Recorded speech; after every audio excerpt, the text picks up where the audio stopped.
Good day, everyone. We are the group number 4, and today we'll be discussing visual rhetoric.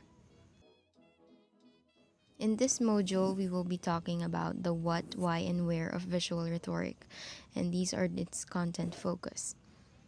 The first one is definition of visual rhetoric, the modes of persuasion, and lastly, the importance of visual rhetoric. For lesson number 2, we have here the how of visual rhetoric, and these are its subtopics. For number 1, we have here important elements and methods, the steps to create hyperlink, how to generate a visual material, the queries to consider when choosing fonts, how colors affect customers' mood and branding, visual designer apps and tools, and design as rhetorical organization. For lesson number 3, the last one for this module, we have here the Visual Rhetoric Analytical Methodologies. The content focus are the steps in conducting visual rhetoric analysis and how to write a visual analysis paper. Good morning, everyone. My name is Jerico Rosario, and I am here to discuss the visual rhetoric. Let's now first identify the definition of visual rhetoric. Visual rhetoric is a special type of rhetoric used to improve the effectiveness of presentations with illustrations and image. Various visual elements can become a great tools used to persuade the audience or present the information more effectively. In other words, visual rhetoric is the art of effective communication through visual elements such as image, typography, and text. It became a great tool because it persuades readers or audience through visual informations effectively. For example, we have here different kind of text, images, and it helps us to easily identify or understand the text more effectively. And now, let's proceed to the modes of persuasion. These 4 persuasive techniques are essential for making any arguments compelling.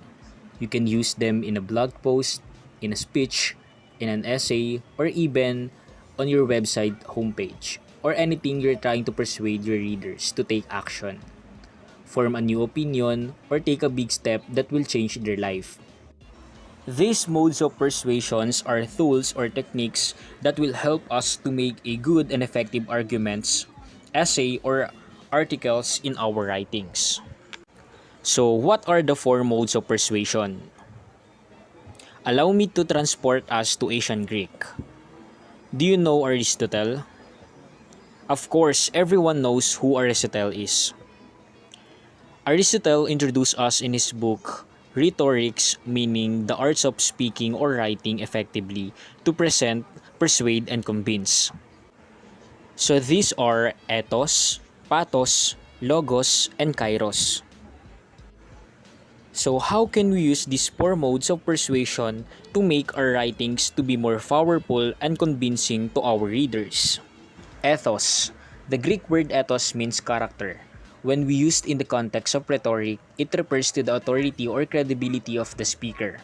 Whenever anyone presents an argument, we first evaluate whether or not we can trust them. So when we say ethos, it means the character or the credibility or the authority of the speaker. We first evaluate whether or not we can trust them. Like for example, if you have flu, hindi ka naman basta-basta maniniwala kung kani-kanino kung ano yung dapat mong inumin. Kundi maniniwala ka sa reseta ng doktor. Ganito kasi yan. When we read a piece of writing, we look for ways to determine the writer's credibility. We always ask, why should I believe you? Like for example, di ba? Kaya yung mga libro sa unang pagbuklat mo, meron dong mga nakalagay na achievement ng author, yung biography nila, for their credibility and sa authority nila. So the point of ethos is to make people trust you. So how can we establish trust with readers?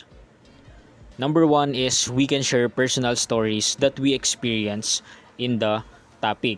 Like for example, if you are going to do in an essay, you can write your personal stories and etc.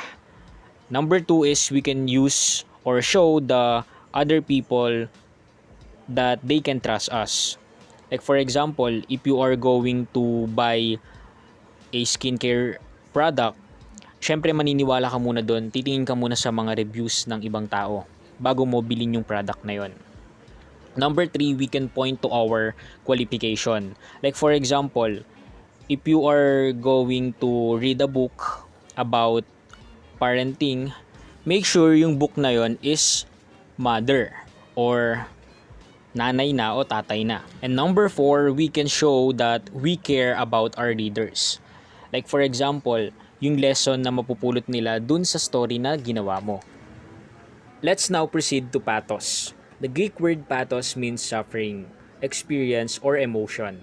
As Aristotle explained, these techniques has to do with putting your readers into a certain frame of minds. In short, you're trying to appeal to your readers' emotion. The most effective ways to do this is through stories. When you are writing your stories, the best way you can tell to your readers is your experience. With this, makaka-relate sila sa'yo and at the same time, they can feel your emotions and you can increase your trust with your readers. For example, if you are going to make an essay about depression and anxiety, you will tell your experiences on how you overcome anxiety and depression. Let's now proceed with logos. Logos means word or reason in Greek. And the sense in which Aristotle used it, it means to appeal to a reason or logic. It's the proof that you present to show that your method works, that your position is rock solid, and your claims are accurate. While some people can be swayed by pure pathos alone or with emotions, there are others who want facts and figures to present to them. So, paano ba maging effective and rock solid yung writings natin? So, number one is quoting outside source in your blog to support your arguments. Like for example, 'di ba, when we are doing research paper, we use outside source and quotation para mas maging katiwa-tiwala at mas maging effective yung research natin. Number two is present numbers of data that your product has been successful. For example is kung bibili ka for example sa Shopee ng isang product, syempre you always make sure na hindi ka mapepeke or madadaya. Kaya pupunta ka sa reviews, titignan mo kung okay ba yung product na bibilin mo, and so on. Lastly, kairos. Essentially, this word means proper time and timing. It considers the timeliness of an argument or messages and it plays in a zeitgeist. The term comes from the Greek for right time, opportunity, or season. So, in Greek mythology, the meaning of kairos and chronos is time. But kairos is in contemporary English, it represents qualitative time as in the right time or a perfect moment to deliver particular messages. Like for example, if you are going to make an article about the registration to vote and the title of your article is the importance to register to vote, your reader might nodding and agree, but most of your readers might probably won't register anytime soon.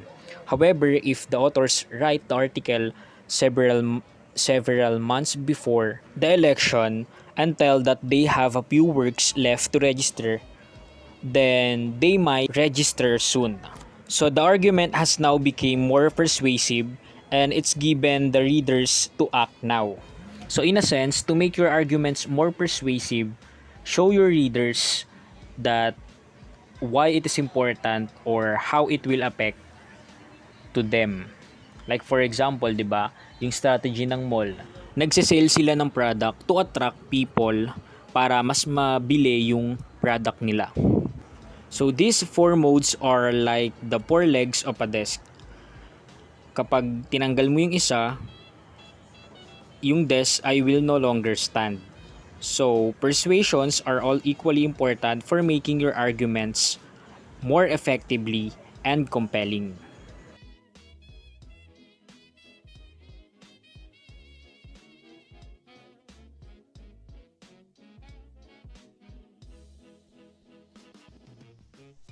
Good day to everyone. This is Jaime Rodriguez III speaking. For this part, we will be looking at some key importances of visual rhetoric in business, in marketing, and in education.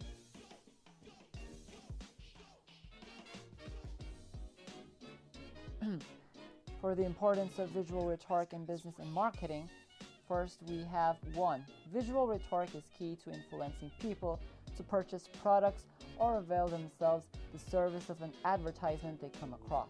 Now, having people buy a product or subscribe to a certain, let's say, service that they've come across in an advertisement is one of, if not the most basic goals in doing so, of course. But what visual rhetoric plays here is that we have to consider every factor that may affect how our potential customers or audiences will make decisions based on what they will see. It can also be directed towards simply just the perception that we want to rise from them. Next, too, visual rhetoric plays a crucial role in helping business corporations gain profit. Big corporations usually spend millions of dollars just for advertising marketing alone.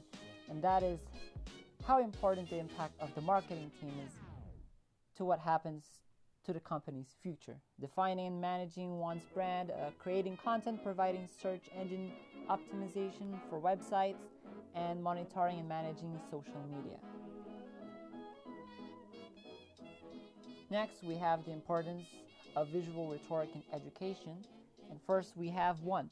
Visual rhetoric is, in its whole sense, can be abstract and surreal, yet it is meaningfully applied. This helps students' imagination and cognition to work. Their experiences from all walks of life or different situations, all of that is engraved into their minds. And in this case, once they recognize some references, visual cues, or direct mentions about a certain topic they know about from the material they are being shown, it helps develop strong mental activity in them and in creativity. This is when, let's say, students undo processing and create material on their own. 2. Visual rhetoric creates an avenue for students to make meaning out of the information presented to them, like posters and commercials, etc., just like what I've mentioned in number 1. And 3, visual rhetoric makes students more creative. With the information they are given, they can make use of them by incorporating those into their own work, especially if the student is artistic.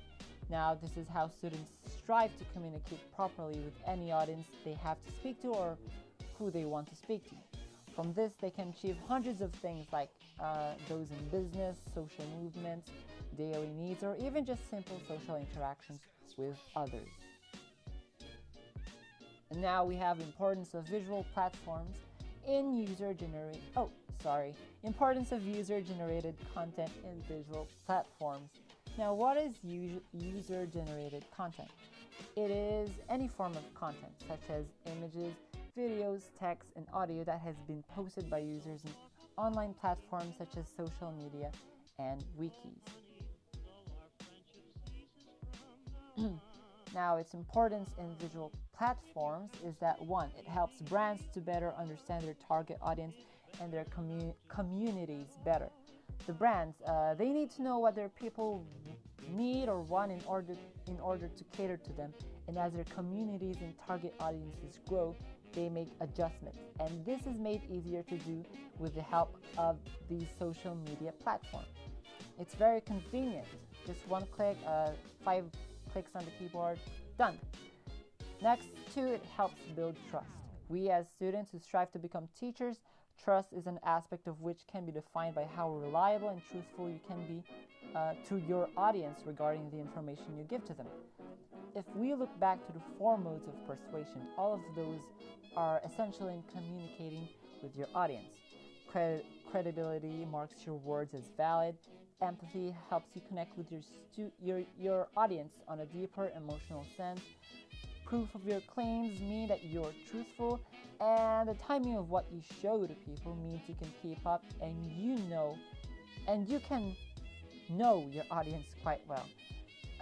If all of that is met, if all of those kind of criteria are met, then people will take you seriously. People will see your statements, anything that you put out, to be of good value. And that is for a lot of, that is useful for a lot of situations, for a lot of purposes that you want to meet, a lot of goals. Next, 3, it increases engagement and time spent on your site or your social media platform. Inquiries, suggestions, ratings. You will be glad to hear all of those feedbacks from strangers, like how your teachers give you assessments. You listen to them.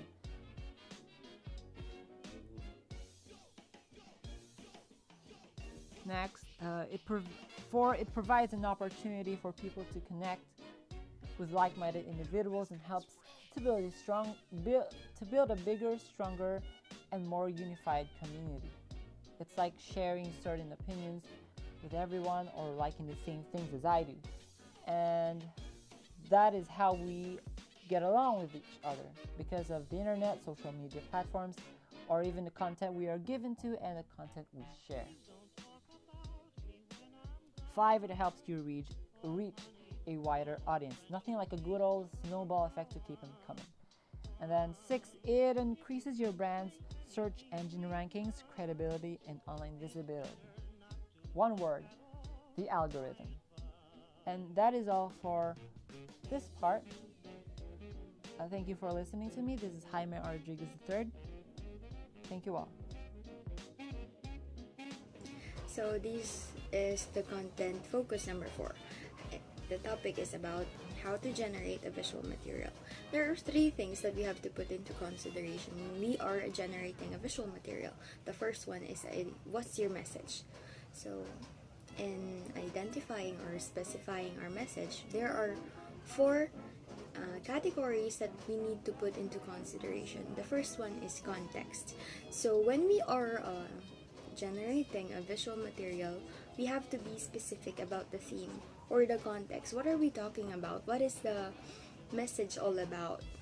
So we have to have a specific context when we are generating a visual material, because we cannot be too broad, or we can't be generalizing so much of our information that it would get overwhelming for the audience. And the next one is audience. In generating a visual material, we have to put emphasis on our audience. We have to really consider who are who are the participants or the receivers of the visual material we are generating. So for example, their age, their demographics, their gender, those are the things that we have to put into consideration when we are considering our audience for our visual material. And letter C is purpose. So when we are generating a visual material, we have to have a goal. And usually the goal is for, especially in the business field or marketing and advertising, usually the goal is to make profit. And usually that is where visual materials go into the picture. So we have to be clear about the purpose and have a common goal. And the last one is credibility. So when we are generating a visual material, we have to make sure that whatever information we put on our material, on our output, we have to make sure that the information are credible and valid, and it doesn't speak anything falsely, because that would just contradict your work, and of course it would really affect the reputation of not only you but also the company that you are working for. So you have to put really heavy emphasis on the credibility of the information you will display on your visual material. Number two is, of course, when you have established the message and we have put into careful consideration the four things, the context, the audience, and the purpose and credibility, the next one we should do is plan your work. So, in generating a visual material, you have to have a blueprint, just like architects. So, they have a blueprint of what a house should look like, so it wouldn't be all over the place. In any context and in any situation, planning is very critical and very important, so that it wouldn't go all over the place. So that is very important, to plan the work you are when you are generating a visual material. And the last one is design strategies and creativity. So as an artist myself, I considered myself as an artist because so you have to be creative. Visual rhetoric is very in its whole sense, it's usually surreal and very too much unreal, and with the graphics it's very it's very fictional and would never exist in real life. So but that is actually the beauty of it, I think. And when you're creating visual rhetoric or visual material, you have to get the attention of your audience. You're not just you can't be plain and boring and simple when you are communicating only with pictures and images. You have to be extra, like how millennials say, you have to be extra, because that's the thing about visual rhetorics. You have to be very creative, because that's how you would get the attention of your audience. So that is the things you have to take into consideration when you are generating a visual material. So the first one is identify your message. Number two is plan your work. And lastly, design strategies and creativity. Number three, size, thickness, and line spacing. With the actual font chosen, you still need to consider the characteristics of that font. The further away a font needs to be seen from, the larger it needs to be. The same is true for thickness, as very slim, light lettering can disappear from afar. When it comes to the spacing between lines, you want ample room so that the words don't touch or run into one another. So, for example, you are a business, you're starting a business, and your goal is to have that minimalistic kind of vibe for your signage. But so in your signage, you have to use larger fonts. It could be very thin. When you are using thin fonts, you have to have it enlarged if you're using it for a signage, so that from afar it can still visible even if it's very thin. And same for bold letters or fonts. You can use that for detailing. For example, for in a menu board, you can use bold fonts or bold lettering, so it's still visible. Because if you use thin fonts or thin lettering on your menu board, it would be very hard to see, because on menu boards usually it's listed down. So it has to be bold, so it's pretty much easy to be read, or it's legible for everyone. And for number four is business purpose. Select a font that is on brand with your business. For example, your business is funeral home. So people hold funeral wakes or something like that. So when you're generating a font, it should be appropriate with your business.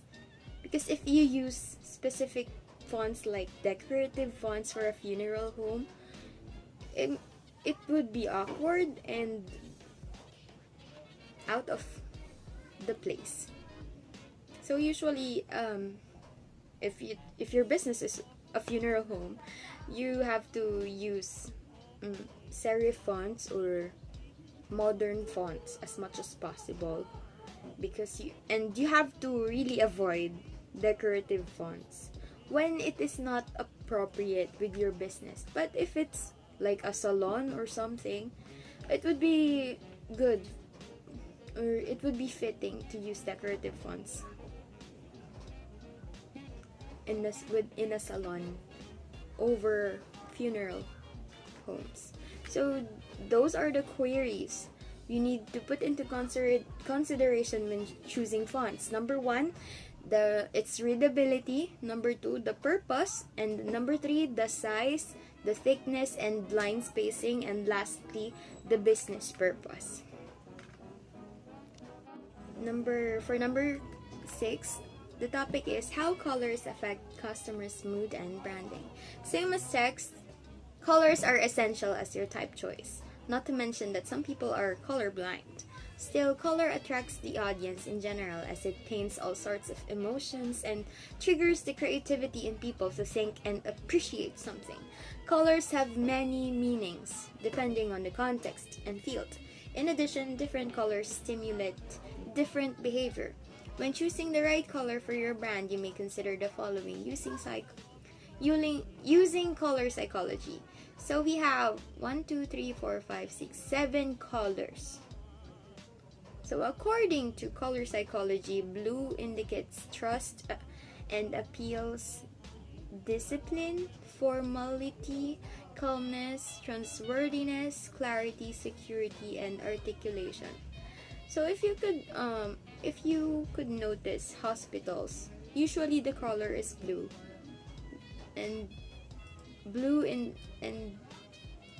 it says on color psychology that it indicates trust, calmness, and trustworthiness, which is very fitting for a hospital, because if you use black for a hospital, that would be very depressing to look at.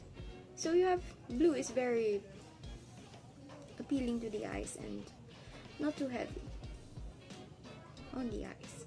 And for color green, according to color psychology, it denotes prosperity, progress, peace, environment, balance, and freshness. Like the Department of Environment and National Resources, they use green specifically because the department is for environment and nature. And green is usually the color of trees, of leaves. So it denotes prosperity, progress, peace, environment, balance, and freshness. Yes, like the moisturizer, aloe vera, they use green because green denotes freshness. And for color red, it says here that it conveys energy, excitement, vibrancy, passion, enthusiasm, rebel, masculinity, and action. I think usually red is the color for champions. So usually it leans toward the sports area or sports field. So usually I could see people or athletes use red because it gives a different kind of energy. It's like, yeah, just like what it says here. It conveys energy, excitement, vibrancy, passion, enthusiasm, rebel, and masculinity and action. And I love the color red. It's very powerful to look at. And for yellow, so yellow is a cheerful color. It's the color of the sun. I mean, from how we see it here on Earth, but it's not actually yellow. It is very warm, active, and innovative. And usually, we could see this on brands like Jollibee and McDonald's, usually fast food chains. I think yellow is a color um, mm, to increase an appetite or make someone hungry. It's very appealing to the eyes. I think I read that somewhere.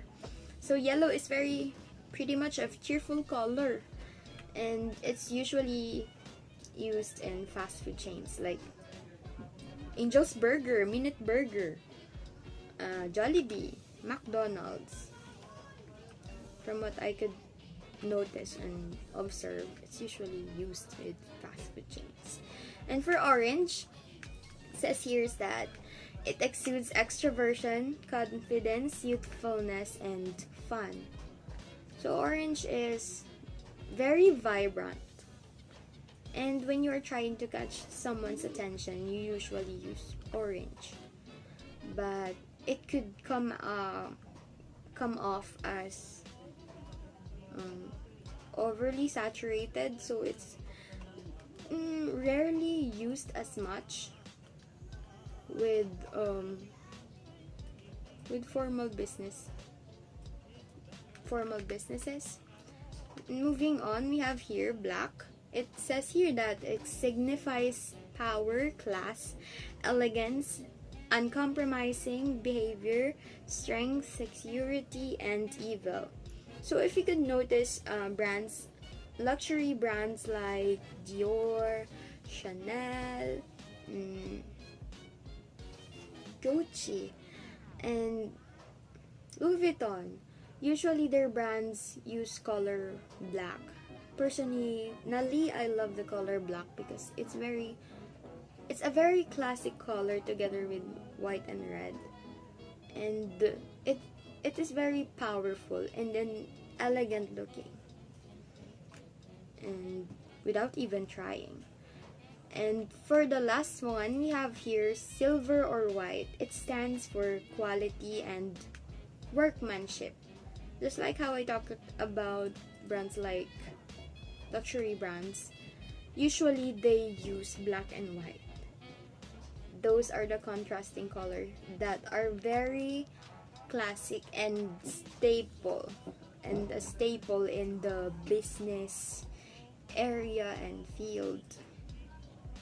And personally, it is a very good combination because it goes really well with each other, and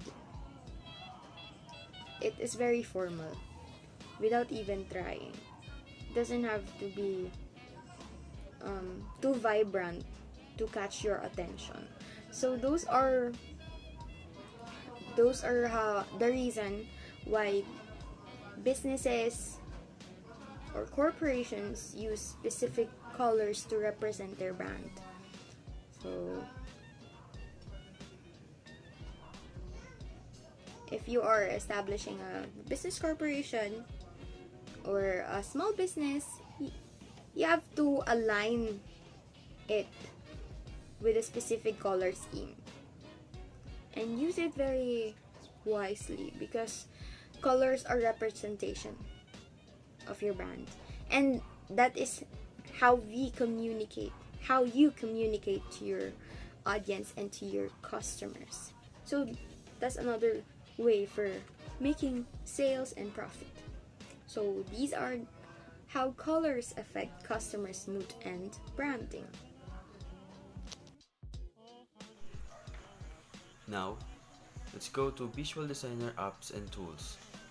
There are many other apps that can be used to create visual rhetoric images that are ideal for social media marketing, even if you are not an expert in choosing and manipulating colors and fonts. They will help you to do job well. Some of them are Adobe Photoshop, AnyFont, PicCollage, Adobe Lightroom, PicMonkey, Meme Generator, Ghost Lens, and there are more. In Visual Designer, this tool will help you to enhance your skills by creating image and ideas, and it also It improves your imaginary and creativity skills. Now, let's go to design as rhetorical organization. Design Designing visual rhetorical is linked to the way a normal person read, being particular to setting his eyes on important cues, whether horizontal, vertical, diagonal, or circular manner. This also same that when you organize concepts in writing a paragraph. The following points can help you design with rhetorical organization. Now, the first is design based on significance. Meaningful contents use large font size, customized fonts, and carefully chosen color. Design is one of the most important factor when building a brand. If you uh, if you don't put time, effort, it may result in successful business. Now, the second one is design based on purpose. Image that will use should directly get the meaning and purpose across the reader. Do not include unnecessary graphic text or even punctuation. Now, in the purpose is also of the most important because it is our plan or goal that we need to get or our target. Now, the third one is designed to build up, highlight, and zoom in. More than delivering the message or contextual meaning to the audience, it is no doubt that you design to be noticed. Maybe positive or negative. You publish your design because you want people to see and criticize it. Uh, the third one, this design you can change uh, the magnificent uh, angle or view for the better view by zooming and zoom out, like edit, like highlight, like that. And last one is design based on uniqueness. One design cannot easily be noticed or appreciated if it is not new. Always bear creativity in mind.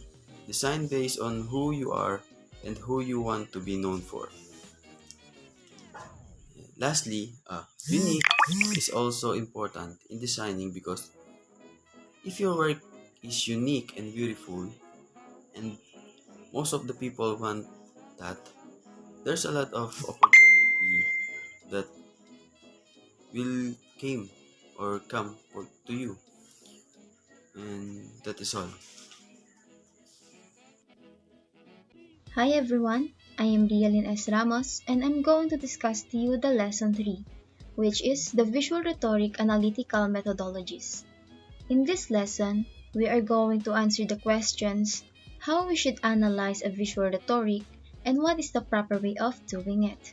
So here are the steps that can be considered when you are conducting a visual rhetoric analysis. First, you have to take note on every single thing that you can see in the ad or in the image, or simply give attention to the color, objects, symbols, line and size, and how the image is formed. Paying attention on every detail you will see in the image can help you or your audience to have an idea on finding the connection and relationship of those things in the ad. The second one is you have to identify the significance of the object and graphic used by the virtual designer. It simply means that you have to determine the importance of the object and the structure of the image by asking or answering the question, why does the advertiser choose to use that particular image or picture, and how does it appeal the pathos, logos, and ethos of the audience? The third one is to determine the overall message by means of collecting and finding connections of the objects, symbols, and colors used to the image. By understanding all those things, you will know what does the ad means and also its purpose. Lastly, pinpoint the target audience or determine who the audience is, because according to the aforementioned rules of visual rhetoric, it can be changed based on who the author is speaking to. And as we all know, that diverse audiences may have various responses about it. So now, let's move on how to write a visual analysis paper. Generally, people see visual analysis as a go-with-the-flow method, that whenever you see something, you just simply judge it based on what you see first. But there is an outline in writing an academic paper, like visual rhetoric. So, in writing a visual analysis paper, it must include the following part. First is the introduction. Here you state and you elaborate the fundamental details about the visual image, meaning, in your introduction, you have to introduce the image, the art, or the object, and also remember that your purpose here is to make other audience have to look at it. So, by means of telling an interesting facts about the artwork or the artist will help you to gain the attention of your audience. And providing a brief background about the art or the artist, like what does the artwork represent, who did the artist create that work for, what medium he or she used, it will help the audience to have some glimpse about what you are writing. And by telling those things will be a great help for the audience to imagine and use their sense of imagery in their minds. And you also have to explicate or analyze what is the purpose of the artist on creating that image. Is that to educate or to inform people, or they want to criticize something or someone? Then after that, that is the time when you have to discuss your position or your argument about the visual image and then complete your introduction. Next is the thesis statement, wherein it includes the time when the designer or the artist created the said artwork or whose time he created it for. Is it from Renaissance period, 18th century, 19th century, or 21st century, something like that. Then you have to decide on what sort of claim you are going to write by asking if the image is stating a fact, posing a claim, inculcating values, or is it just proposing a policy. Then after that, you can start writing your position or idea if you are in favor or not of the claim.